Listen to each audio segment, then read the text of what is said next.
দিলে মেয়েটা খাবে না, মেয়েটাকে দিলে মেয়েটা খাবে না। জন্য এটা তো খাবে না, বুঝেছ? ছেলে ছেলে দেখবে খাবে না। খাবেন ম্যাডাম? ম্যাডাম আপনি কি খাবেন? আপনি কি কচি গাছ পাতা খাবেন? আপনি ম্যাডাম খাবেন?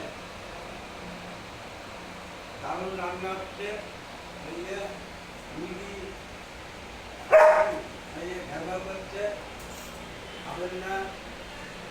উনি একটু চিকেনের লেগ পিস হলে খুব ভালো খায়।